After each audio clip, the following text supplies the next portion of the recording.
തഞ്ചൈ പെരിയ കോവിൽ അഥവാ തഞ്ചാവൂർ ബൃഹദീശ്വര ക്ഷേത്രം. നമ്മളിപ്പോൾ കാണാൻ പോണത് ചോള ആർക്കിടെക്ചർ കൊണ്ട് ഫേമസ് ആയിട്ടുള്ള യുനെസ്കോ വേൾഡ് ഹെറിറ്റേജ് സൈറ്റ് കൂടെയായ തഞ്ചാവൂർ ബൃഹദീശ്വര ക്ഷേത്രമാണ്. ഹിസ്റ്റോറിക്കലി ഒരുപാട് സിഗ്നിഫിക്കൻസ് ഉള്ള, എത്ര കണ്ടാലും മതി വരാത്തൊരു പ്ലേസാണിത്. പൂർണ്ണമായിട്ടും കരിങ്കല്ലിൽ തീർത്ത ഒരു വിസ്മയം. ചോള രാജാവ് കേരളത്തെ തോൽപ്പിച്ചതിൻ്റെ ഓർമ്മയ്ക്കായി പണിത കേരളാന്തം ഗേറ്റാണ് ഈ കാണുന്ന മെയിൻ എൻട്രൻസ്. ചുമരിലായി എന്തൊക്കെയോ കൊത്തിവെച്ചിരുന്നതായിട്ടും നമുക്ക് കാണാം. 1000 ആനകളും 5000 കുതിരകളും അനേകം മനുഷ്യരും ചേർന്ന് നിർമ്മിച്ചതാണ് നമ്മുടെ മുന്നിൽ കാണുന്ന ഈ വിസ്മയം. ശിവനാണ് ഇവിടുത്തെ മെയിൻ പ്രതിഷ്ഠ. ഈ കാണുന്ന ഒറ്റക്കല്ലിൽ തീർത്ത നന്ദിയും ഇവിടുത്തെ ഒരു പ്രത്യേകതയാണ്. 11ാം നൂറ്റാണ്ടിൽ രാജരാജ ചോളൻ പണികഴിപ്പിച്ച ഈ അമ്പലത്തിൻ്റെ നിഴൽ ഉച്ച സമയങ്ങളിൽ നിലത്ത് വീഴാറില്ല എന്നാണ് പറയപ്പെടുന്നത്. പ്രണയിക്കുന്നവരോ അധികാര പദവിയിലുള്ളവരോ ഒരിക്കലും ഈ ക്ഷേത്രം വിസിറ്റ് ചെയ്യരുത് എന്നാണ് പറയാറ്. അതിന് പിന്നിൽ ഒരു കഥയുണ്ട്. ഈ ക്ഷേത്രം പണി കഴിപ്പിച്ച ടൈമിൽ രാജരാജ ചോളനും അദ്ദേഹത്തിൻ്റെ ഗുരുവും തമ്മിൽ ഒരു കോൺഫ്ലിക്റ്റ് ഉണ്ടാവുന്നു.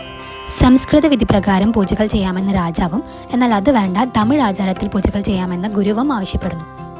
ഫൈനലി രാജാവിൻ്റെ പവർ വെച്ച് സംസ്കൃതത്തിൽ തന്നെ പൂജകൾ ചെയ്തു. അതിൽ ക്ഷുഭിതനായ ഗുരു രാജാവിനെ ശപിക്കുന്നു. അധികാരമുള്ള ആരൊരാൾ ഈ ക്ഷേത്രത്തിനകത്ത് കയറിയാലും അവരുടെ അധികാരം നഷ്ടപ്പെട്ട് ജീവനം നഷ്ടപ്പെട്ട് അവരുടെ കുലം തന്നെ മുടിഞ്ഞു പോവട്ടെ എന്നായിരുന്നു ആ ശാപം. 1000 വർഷങ്ങൾ കഴിഞ്ഞിട്ടും ആ ഒരു ശാപം ഇപ്പോഴും ക്ഷേത്രത്തിനകത്ത് തന്നെ ഉണ്ടെന്നാണ് എല്ലാവരും വിശ്വസിക്കുന്നത്. അങ്ങനെ വിശ്വസിക്കാനുള്ള കുറച്ച് റീസൺസ് കൂടെ ഉണ്ട്.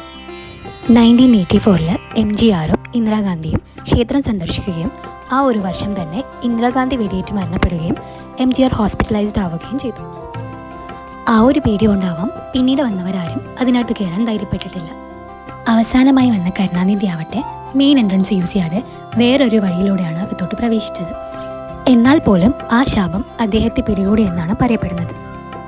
അവിടെ കണ്ട വേറൊരു പ്രത്യേകതയായിരുന്നു ഈ ഒരു മരം.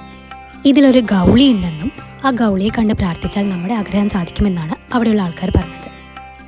അതുമാത്രമല്ല 80 ടൺ ഭാരമുള്ള മകുടം 65 മീറ്റർ ആയിട്ടുള്ള ക്ഷേത്ര ഗോപുരത്തിന് മുകളിൽ എങ്ങനെ കയറ്റി എന്നുള്ളതും ഒരു മിസ്റ്ററിയായി തുടരുന്നു. ഈവനിങ് ടൈമിൽ ലൈറ്റ്സ് കൂടെ വന്നപ്പം ക്ഷേത്രത്തിൻ്റെ ഭംഗി ഒന്നുകൂടെ കൂടി എന്ന് തന്നെ പറയണം. അവിടെ ഇങ്ങനെ ചുമ്മാ ഇരിക്കുമ്പോൾ കിട്ടുന്ന ഒരു പോസിറ്റിവിറ്റിയും പീസ്ഫുൾ ഫീലിങ്ങും എത്രത്തോളം ഉണ്ടെന്നും പറഞ്ഞറിയിക്കാൻ പറ്റില്ല.